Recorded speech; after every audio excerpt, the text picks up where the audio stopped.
everyone, and welcome back to my channel. For today's video, i-flex ko lang yung mga nabili ko during the promotion ng Alshaya Blue Card. Yung for regular price, meron silang 50% off instead of 30 na yung regular discount nila. And then for sale items, meron extra 20% off. Kasi nung araw, ang sale items is 10% na lang ang discount. So during the month of November, nung nakaraang buwan, nag-sale sila at talagang sinamantala ko naman. Kasi sayang eh. Di ba? Sale na sila, tapos nag-accumulate pa ako ng points. So yung points, nagiging pera din pagtagal. So why not? Chop not, di ba? Lagi ko naman siyang binibili. Lagi ako nag-aabang actually ng sale sa Battle Valley. Kasi yan yung mga inuuwi ko, ipinapasikargo ko, and then yan yung pinapasalubong ko every time na magbabakasyon kami sa Pilipinas. Okay? So, let's start. Una kong binili, ito yung mga mist, yan. Japanese cherry blossom. Ito yung bago nila, yung gingham na fresh. Dalawa sila eh. Nasaan ba yun? Ito yung gingham gorgeous. Tapos ito underwater oasis. Mabango din to eh. Mababango silang lahat. Yan. So, dalawa ko silang binili and then may kumuha na kagad. Ito kasing fresh, binigay ko sa anak ko. Tsaka ito sa middle child ko kay Kenzie.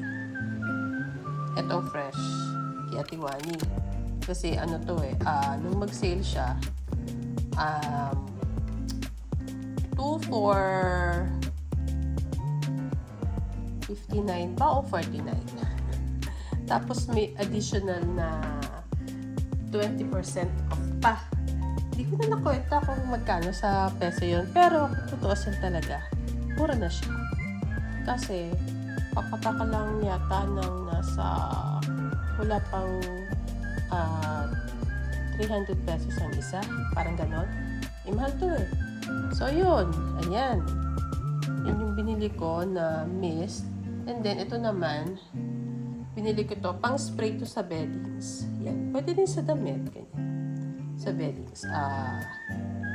Ano to? Sleep. Yan. Usually sa mga unan, in-spray ko siya. Kasi para masarap ang tulog. Yan. Yan. Ito yung aromatherapy nila. Magkano to? Naka-sale din to. Meron pa ba? So, wala na. Yan. Then, nung pinakahuli, yung last day, humabol ako sa mga kandila. Kasi yun, gustong-gusto rin ng mga kamag-anak ko, mga pinsan ko doon. Gusto nila ng kandila. So, yung kandila, nag-promo siya for buy 3, get 4. So, ang isang piraso ng kandila is 100. Yung 100 real. So, bumili ako ng tatlo na tigwa 100. Yung iba kasi medyo mahal, 120. So, pumili talaga ako ng tigwa 100 lang para mas makamura ako. So, yung mga 100 na yon, ito yung ano niya.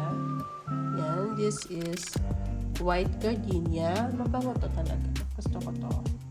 White gardenia. Tapos, ano ba?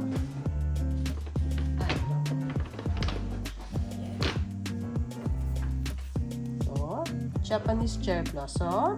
Yan. Ganda nito. Bango din talaga nito. Gusto to nung mga taga sa amin. Mag-anak ko. And yan. Mahogany teak wood, high intensity. Napakabango nito. Balik ito lahat. Bale, ayan ulit. meron ulit akong Japanese cherry blossom. Yung mostly ang binili ko talaga itong mahogany na high intensity. Yan. Kasi sobrang bango niya. As in, ang bango talaga. Medyo may pagka-masculine ang amoy niya, pero yan. Tapos ito yung pinaka-paborito ko. Yan, stress relief. Ito, dito to, sa akin to, kasi yun yung ginagamit ko pa. Nagro-rosaryo ako. So, yun yung kandila ko pag nagro-rosary. So, yan. Yun lang. Ito, hindi ko pa kasi naiayos yung isa kong box. Iuwi ko rin siya. Kasi, yung iba, pasalubong. Yung iba pasalubong. Ito ang mga pasalubong to kasi minsan ka pasalubong sa mga friends, sa mga pag nagkikipagkita ako sa mga kabarkada ko nung college, pinapasalubong ako sila. Mga ganyan lang, chocolate, tapos ganyan, tigigisa lang. Ganyan lang naman. Kumbaga, token of ano lang. Kung mga konting bagay, tuwan-tuwa na sila. So, yan. Pagkano ba? Magkumura ako dito. Kasi, mahal nito eh. So, yan. Kaya murang-mura. And then, ipapasikargo ko yung iba. Iwan ko lang tong dalawang ito. Iwan ko to. Kasi dito to. Gusto ko to eh. Stress relief talaga yung kandila ko dito. So, iiwan ko yung 5.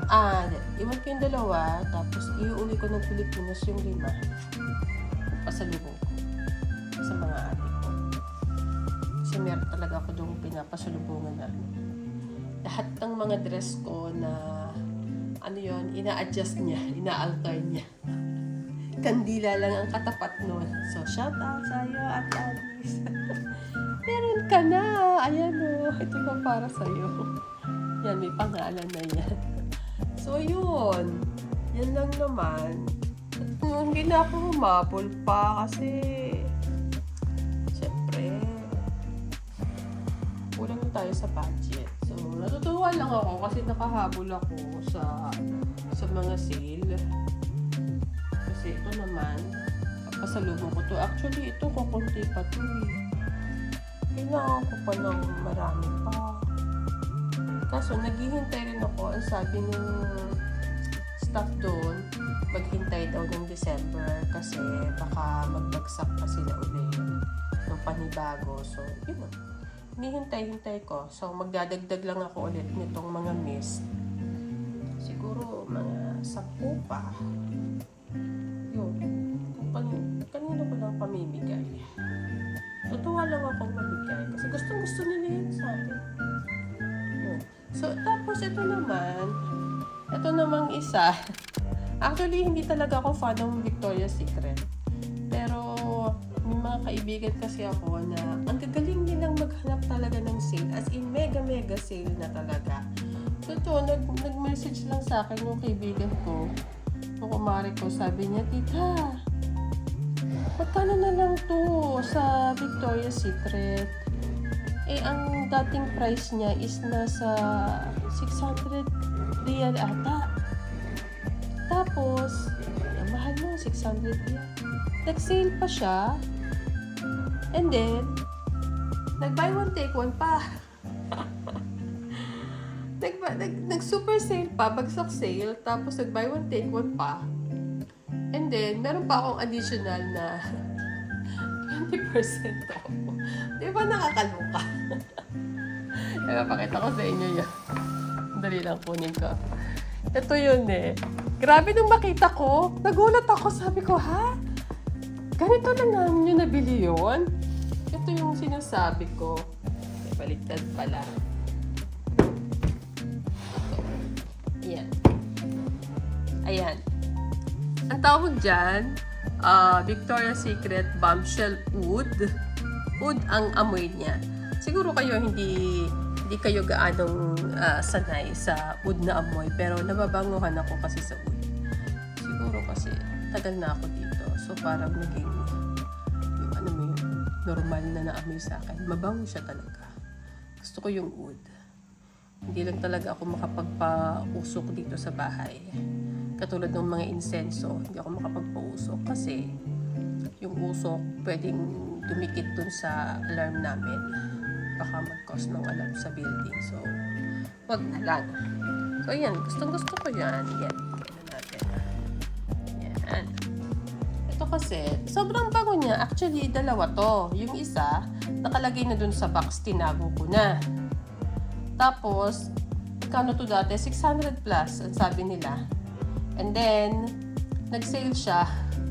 Alam niyo ba magkano? 198 reals na lang. So, siguro nasa mga 2-5 pesos yon. Ganon. And then, meron pa akong additional na 20% off. So, naging 100, ano ba binigay ko kay tita? Parang 150 something na lang ang binayad ko sa dalawang ganito. So, ang laman nito, magugulat kayo sa laman. Ayan. Okay. Ihiga ko lang saglit. Ang laman nito, ayan. May drawer siya. Meron siyang, ano ba to? Hindi ko makita. Hindi ko talaga mabasa. Meron siyang perfume. Yan. Tapos, meron siya nito na maliit na spray. And then, I think this is lotion ba to? O wash. Hindi ko mabasa yan. Ganda ng mata ko eh. O bahala na kayo magbasa. Basta yun.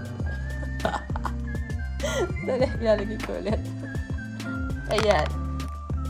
Basta yun. Fragrance wash. Yun. Fine fragrance wash. Tapos, ito nga yung spray. Pwedeng lagay mo sa bag. And then, ito yung perfume. O, diba? Ang laki nito eh. Pwede ko pa siyang ano. Teka, tingnan natin kung pwede ko siyang baka masira eh. Natakot ako. Huwag na nating ilabas. Basta yun, nakita nyo na naman eh. Ayan, nakita nyo na yan. O yan, diba? Ang laki. Akala nyo yan lang ang laman. Hindi. Meron pang kasunod. Ito sa ilalim pa. Meron pa siyang fine fragrance mist at saka fine fragrance lotion. Wow! Grabe, ang bango-bango mo na pagkatapos niyan. O diba? 250 ml parehas. Tapos, magkano lang? Magkano lang nabili? Kukunin sana ng anak ko itong isa. Kasi, gusto rin niya yung amoy ng wood. Kaso, nag-aano ako at meron kasi siyang rhinitis. So, kahit gusto niya yung amoy, hindi niya maano, baka maya-maya maghatching-hatching siya. So, sabi niya, Mama, ayoko na tong buksan kasi baka maya-maya maghatching ako. Eh, di na open na daw niya. Eh, sayang naman. So, binalik niya sa akin. Yun nga, nilagay ko dun sa isang box for sea cargo. Tapos ito, iwan ko siya dito just in case may halimbawa, pagregaluhan ako. Kasi yung wood na yan, mas preferred yan ng mga Arabs. Yung scent na yan. Yun ang gusto nila eh. So, just in case, mayroon kasi akong mga kakilala din na gusto yung scent na yan. So, iwan ko muna siya dito. Tapos yung isa, dun sa Pilipinas. Depende kung sino kasananay ko or what. Kung gusto nyo ng amoy. So, yun. Ito lang naman ang ang aking pinagkagastusan. Kaya naman, 0 balance na talaga ako. But, happy naman ako kasi nakaipon ako, nakatipid ako. Kasi for future use ko naman siya, lalo na yung mga kandila at saka pasalubong ko. Actually, yung mga list ko lang pa siya. So, maghihintay ulit ako ng sale. Hindi naman kasi ako bumibili niya ng mga regular price kasi syempre, mahal yun. Kailangan natin magtipid. So, nung dumating yung November na, nung nag-50% sila, and then additional 20% sa mga discounted items, namili na talaga ako, pikit na lang. Kasi sayang eh, pag pinalampas ko yun, katulad ngayon, Ang dami ko pa palang napalampas ng mga syempre, budgeted talaga. So, nanghinayang ako kasi hindi ko siya nabili. Pero ganoon talaga. Hindi mo naman mabibiling lahat eh. Kasi hindi ka naman mayaman. Ganun lang yun. Kung ano lang yung kaya kong bilhin, yun lang ang bibilhin ko. So, yun lang yung binili ko. Tsaka yung i-flex ko sa inyo ng mga Starbucks. Tsaka yung Joe Malone, which is tuwan-tuwa naman ako kasi for ilang years ko yung gagamitin. Sana hindi agad nga maubos. Kasi kahit may 30% discount ako sa Joe Malone, hindi naman talaga ako bumibili. Namamahalan ako. Masaya na ako pag ako ng pabango worth mga hindi bababa ng 250, yan, ganyan. Sa husband ko, walang problema kahit mahal yung pabango niya. Wala akong problema. Pero ako kasi, namimili kasi ako ng pabango. Kaya, ayoko ng ganung kamahalan. Tapos hindi ko rin naman gagamitin kasi bangong-bango ako, nakahatsing ako minsan na sumasakit ang ulo ko. So yun na lang yun. Ito na lang, ipa-flex ko na lang. Yan, ang aking Victoria's Secret Pump Shampoo. Ito yung mga mist at saka yung mga kandila. Pagpasensyahan nyo ng flex ko kasi alam nyo na nag-iipon ako ng watch hour at saka pag talagang hindi ako makapag-live kasi lalabas na naman ako mamaya. Talagang umiisip talaga ako ng paraan kung ano ang pwede kong i-premiere. Talagang doon ko siya habaan. Minsan dodoblehin ko yung premiere sa isang araw para makabawi ako kung sakaling hindi ako makakapag-live. Alam niyo naman ang lolo niyo, laging may kati-kati sa paan niya, gusto lagi lumalayas, gusto lagi nasa galaan. Ayun, kaya yan. Ito lang ang solusyon doon. So, paano? Maraming salamat sa inyong panonood. Hanggang sa muli. Paalam!